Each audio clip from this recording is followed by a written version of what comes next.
Ser podcast.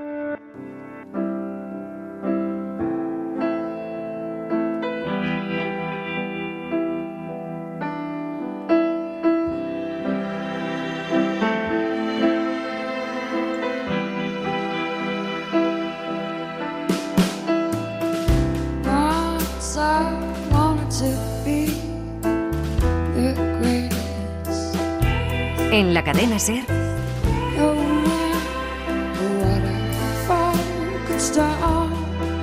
La Hora Extra.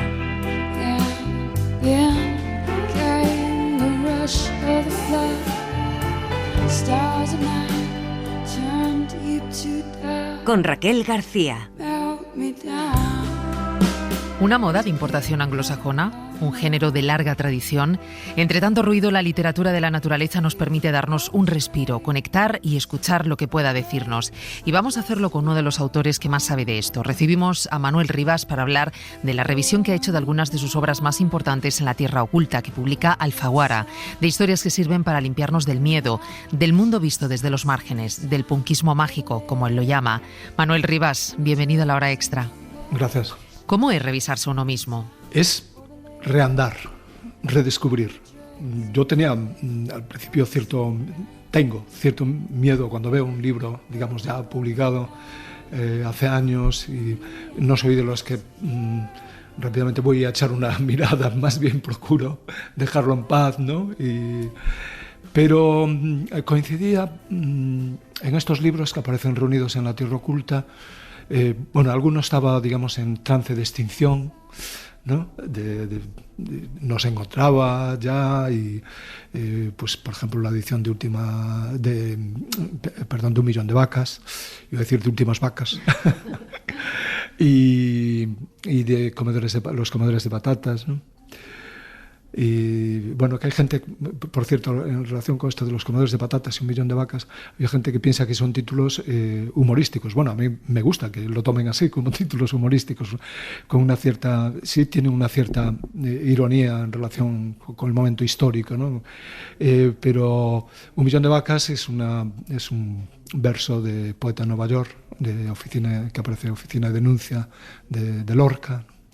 Y Los comedores de patatas está inspirado en un cuadro de Van Gogh. Y los dos son tremendamente galaicos, los dos títulos, ¿no? Pero bueno, quiero decir que estaban ahí un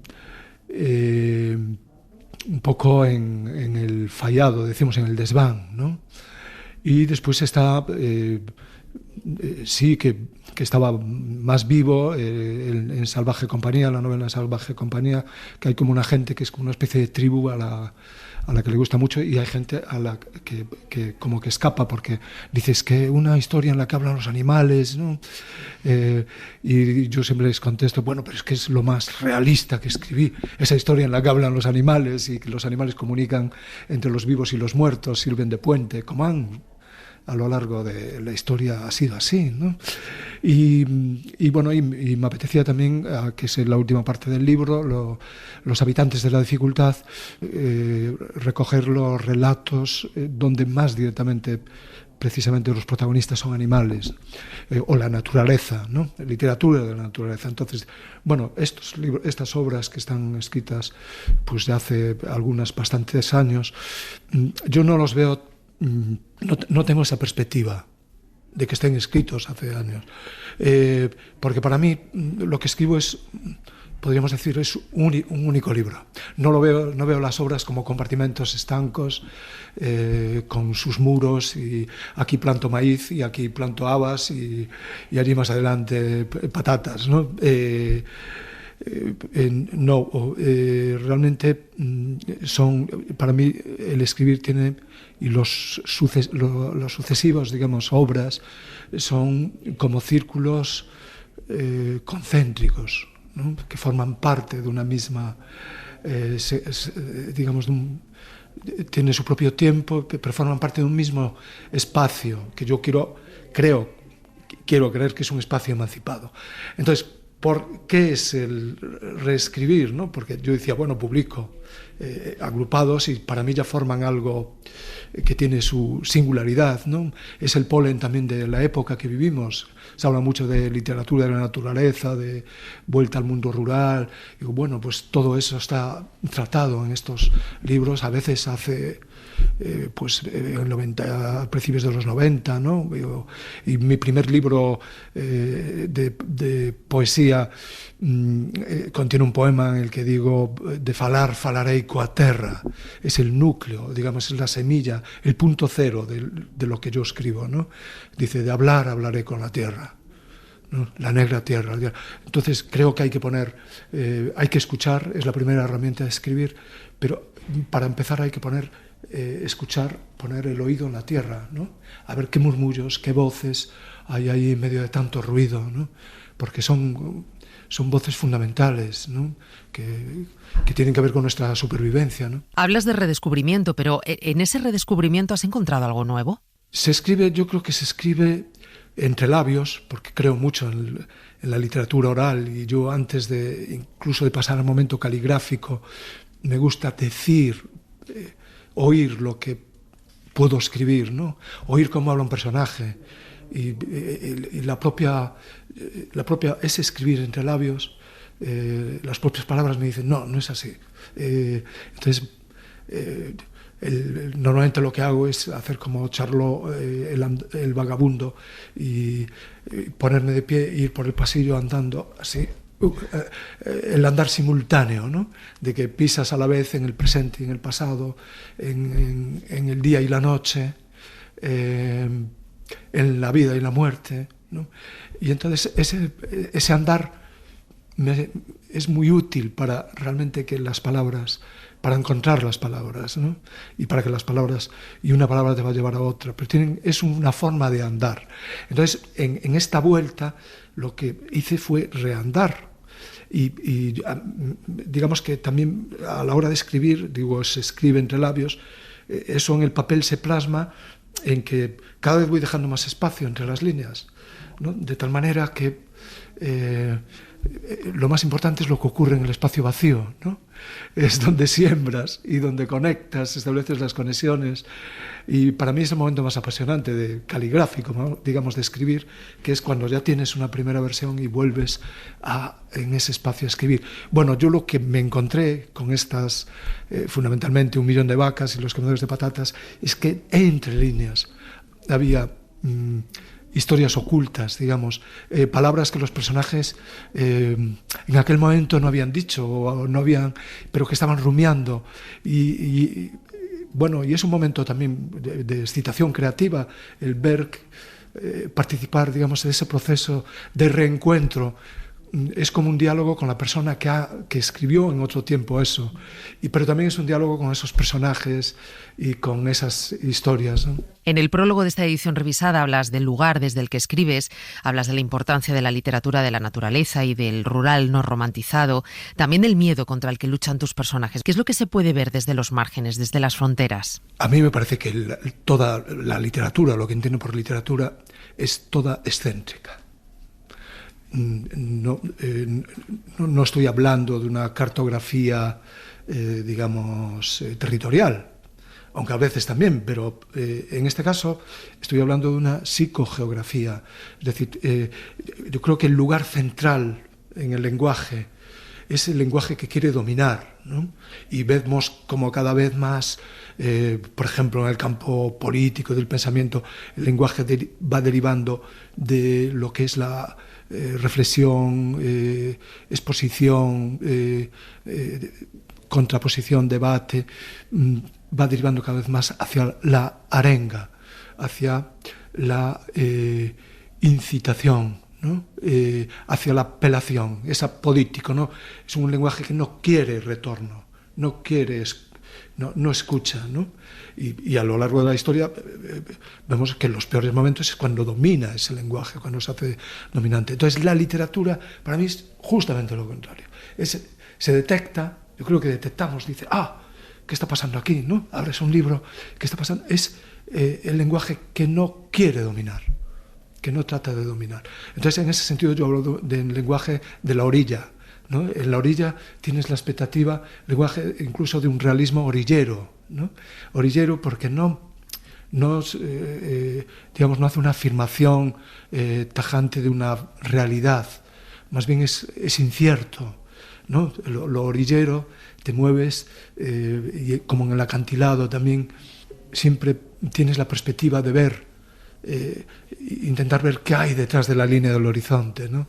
Es apasionante para mí esa referencia de línea del horizonte y del acantilado, esa psicogeografía, porque la línea del horizonte es la que une lo visible y lo invisible, ¿no?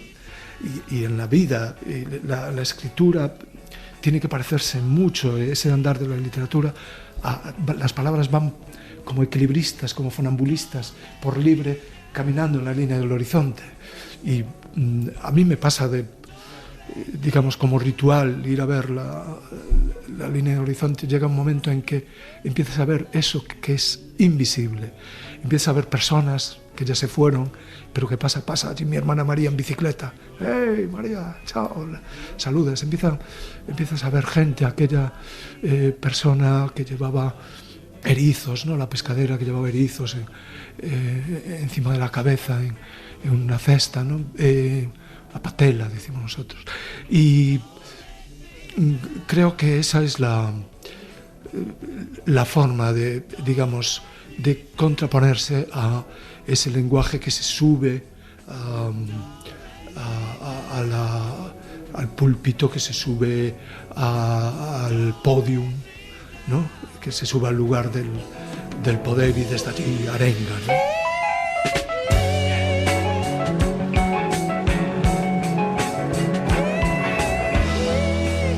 La charla completa está en nuestra web y en Ser Podcast.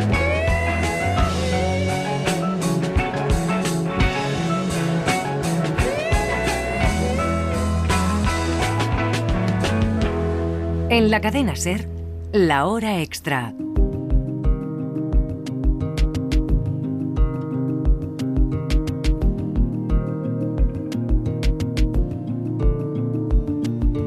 Primero nos sorprendió con un verdor terrible, ahora el chileno Benjamín Labatut vuelve a sacudirnos con Maniac, la historia del padre de la computación, que publica Anagrama. En un momento en el que todo gira en torno a la inteligencia artificial, Labatut nos interpela con esta novela con aires de thriller que nos parece más oportuna que nunca.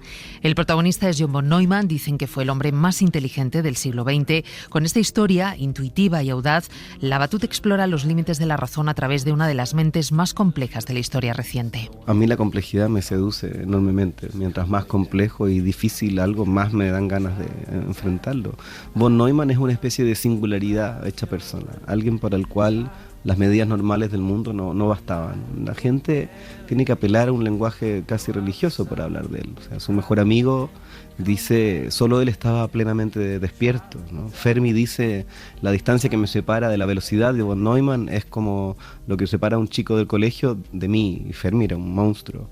Entonces, pero el aspecto esencial de von Neumann es la velocidad de su mente y la capacidad de abstracción en el sentido de reducirlo todo a sus fundamentos lógicos.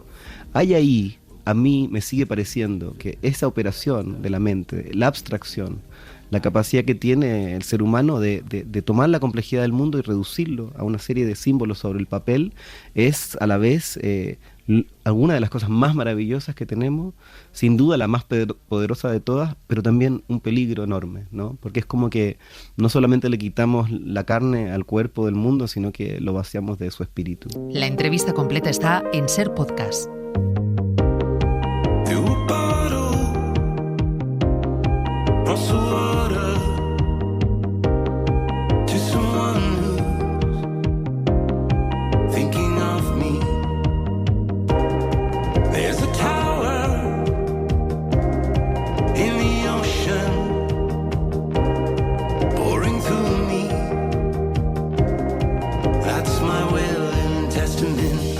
Hablamos de reencuentros y de despedidas, del miedo a la muerte y a no ser recordado, y de la importancia del núcleo de la familia. Todos estos elementos atraviesan la que está considerada como la obra más importante del dramaturgo francés Jean-Luc Lagarce, Tan solo el fin del mundo, que acaba de llegar al Teatro Español bajo la dirección de Israel Elejalde. Con él y con dos de los actores, con Raúl Prieto y con Irene Arcos, ha estado Daniel de la Fuente. Dicen que tenemos 3 marcas de nacimiento, fecha de nacimiento, padre y madre, escribe la dramaturga María Velasco. Hemos hecho esfuerzos denodados en segunda mitad del siglo XX por cambiar el modelo, pero la familia está ahí.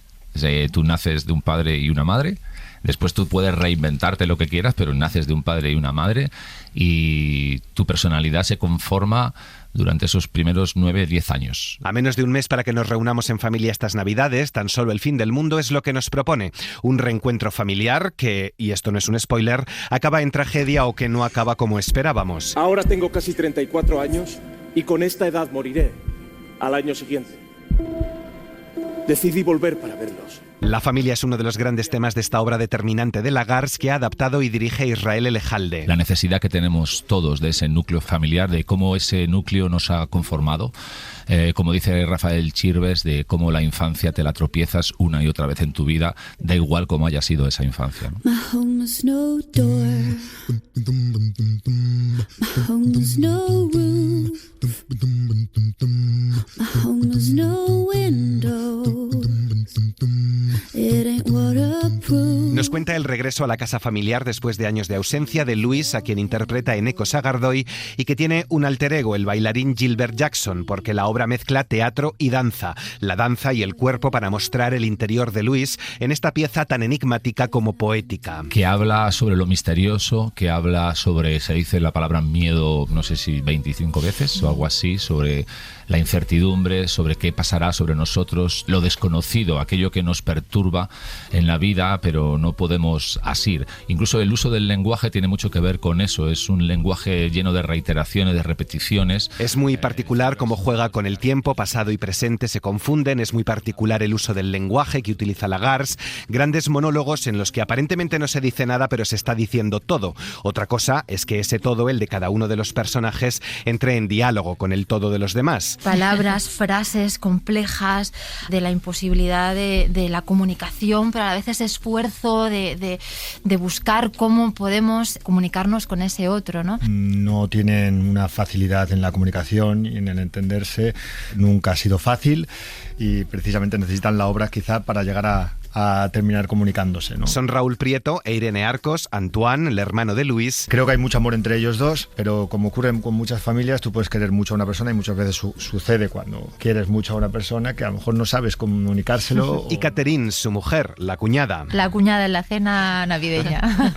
No pertenezco a la familia tal cual, no he compartido ese pasado. Yo creo que Catherine es un personaje, tal y como está planteado, bastante misterioso, que ella soñaba con tener también su propia familia y también, como todos estos personajes, están tocados por la vara de la frustración. Conocemos a las personas cuánto conocemos a las personas, ¿no?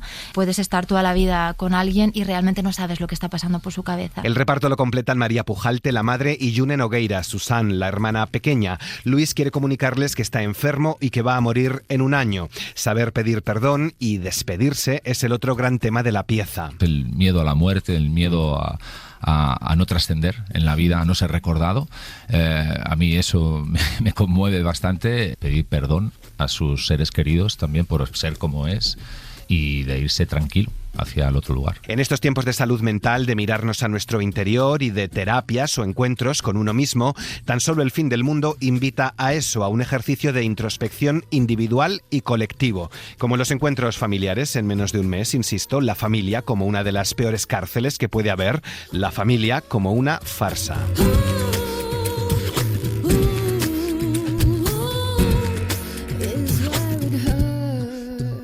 La política atraviesa la obra del escritor de origen palestino Ibrahim Nasrallah, que acaba de pasar por España, autor de la famosa El tiempo de los caballos blancos, que ahora Planeta edita en español.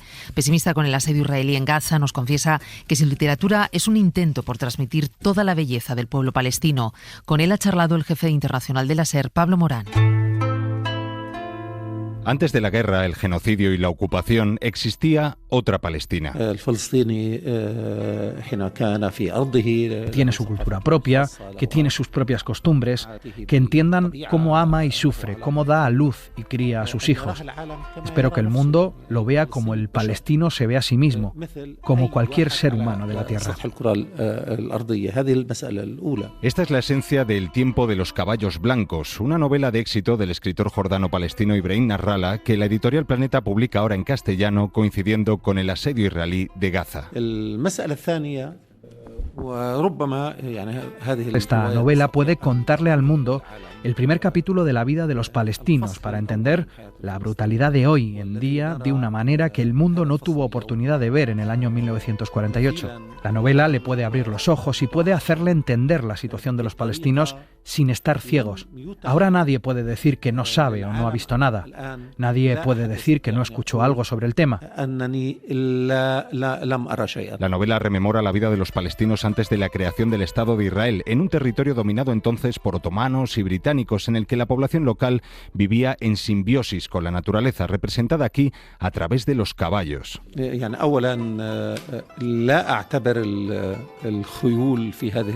No considero que los caballos de esta novela sean meras criaturas o animales, entre comillas.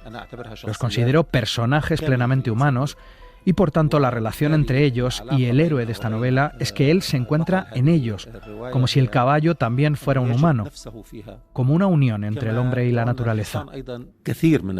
Nasrallah invirtió 22 años en escribirlo. Desde su lanzamiento en 2007 es uno de los libros más vendidos en el mundo árabe, con 30 ediciones, traducciones al inglés, al persa, al macedonio, al turco o al francés, incluso con una adaptación televisiva en curso, una historia épica con el subtítulo de La Ilíada palestina. Quienes llamaron a la novela La Ilíada palestina es un grupo de críticos que la leyeron y escribieron sobre ella. Consideraron que era la novela que faltaba en la literatura palestina. Quienes lo hicieron, con mucho cariño, fueron los críticos. Lo considero como una señal de gran aprecio hacia mí y hacia la novela, especialmente porque La Ilíada es una de las obras más importantes de la historia universal y la historia literaria europea. El tiempo de los caballos blancos demuestra que Palestina es más que la muerte y la destrucción por la que ahora es noticia. Somos un pueblo productivo, capaz de presentar esta belleza literaria también al mundo. Realmente no quiero que el lector vea esta novela, cualquier novela palestina o poesía palestina, solo porque simpatiza con nosotros, porque creo que este lector tiene pleno derecho a leer hermosas novelas. Nos esforzamos por escribir esas hermosas novelas.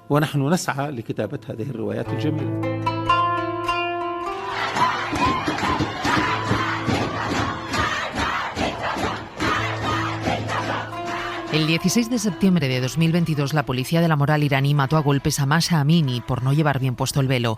Su muerte desató una ola de protestas que dio lugar a una revolución feminista apoyada por los hombres. Era la primera vez que pasaba en el mundo.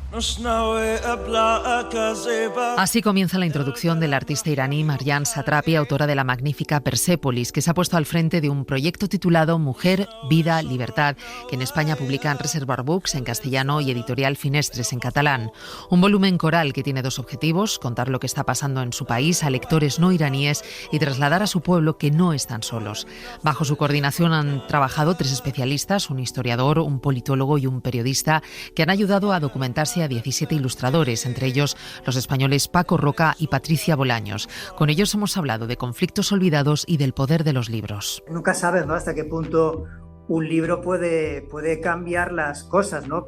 Pero sí que es verdad que yo creo que los cambios sociales siempre vienen desde abajo hacia arriba, ¿no? Y por eso es importante que crear elementos que lleven a la reflexión a las personas, a plantearse cosas, ¿no? A comprender otros puntos de vista, ¿no? En ese sentido yo creo que los cómics, las novelas, el cine, yo creo que parece que no, pero me parece que son las herramientas que consiguen un mayor cambio, ¿no? Las que de una forma no paternalista y a veces por medio de las emociones hacen que nos demos cuenta de determinados factores. Hacer llegar estas historias a la gente ayuda muchísimo a que la gente empiece a mirar a Irán de otra manera, y que creo que como que hay ahora mismo tantos conflictos en el mundo que parece que se van diluyendo rápidamente y se nos olvida muy rápido pues la situación de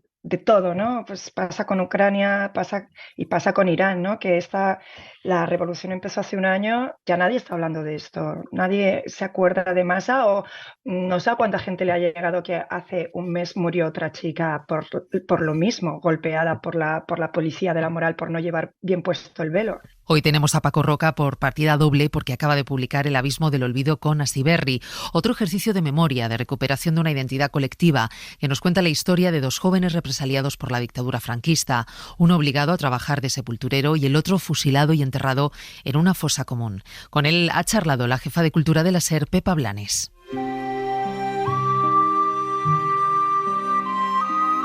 En la transición el miedo se cambió por el silencio. La frase es de Paco Roca y la secunda Rodrigo Terrassa. El primero es uno de los dibujantes más importantes de nuestro país, el segundo un destacado periodista. Juntos han firmado uno de los cómics más importantes, bellos y emocionantes del año, El abismo del olvido, que edita Astiberri. El negar, ¿no?, esa despedida, ese duelo y ese entierro digno, ¿no?, para toda esa gente. Y además en la posguerra, que decir que el caso del que hablamos nosotros son víctimas fueron fusilados en el septiembre de 1940, que es especialmente cruel. Un viaje a los años 40, recién acabada la posguerra y en pleno apogeo de los fusilamientos masivos del régimen franquista.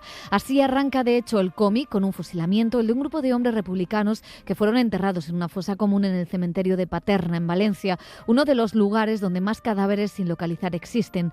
La historia nos lleva del pasado al presente, como si todos los tiempos fueran el mismo, porque no cerrar las heridas es lo que tiene, que no deja que salgamos adelante, que curemos del todo la enfermedad del país. Y que hay cierta élite, como decía Paco, que cree que no ganó la guerra para esto, para tener que aguantar ahora determinadas cosas, y muchísima gente que todavía no ha podido cerrar sus heridas. Y entonces muchas de las anormalidades democráticas que hay en este país yo creo que vienen de no haber solucionado bien, de no estar en paz con nuestra memoria todavía. Fue en 2013 cuando arrancó el proceso. Rodrigo Terrassa publicó un artículo en El Mundo contando la historia de una señora mayor de Paterna, Pepica Celda, que a sus 80 años, ahora tiene 91, consiguió la última subvención del gobierno de Zapatero para exhumar una fosa en el cementerio de la localidad, donde hay más de 2.000 víctimas de la dictadura. Pepica, y como ella, miles de descendientes de víctimas de la guerra, no pretenden ningún tipo de revancha, ni pretenden tumbar a ningún gobierno.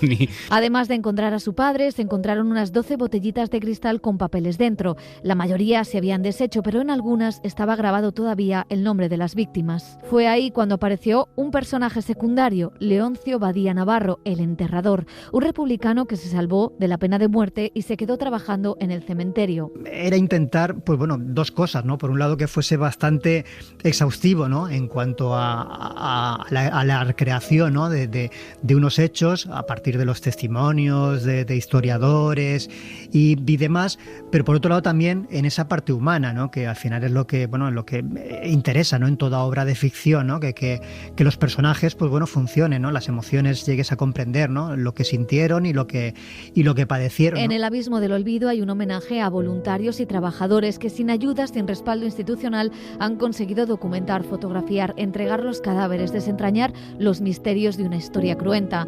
Han abierto las cunetas, pero otras muchas siguen cerradas y otras ni siquiera sospechamos dónde están, porque hay cunetas que pueden estar, dicen los autores, debajo de una autopista, de un IKEA o de un McDonald's.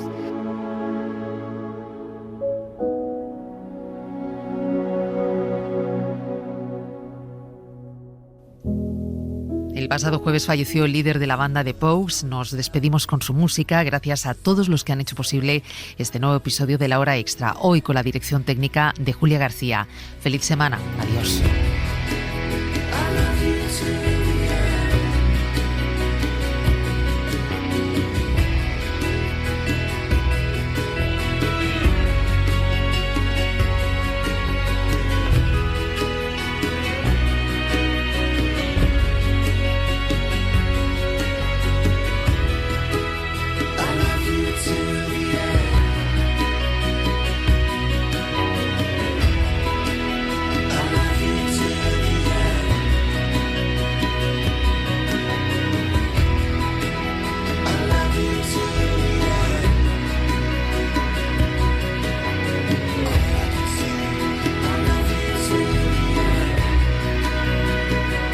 La Hora Extra.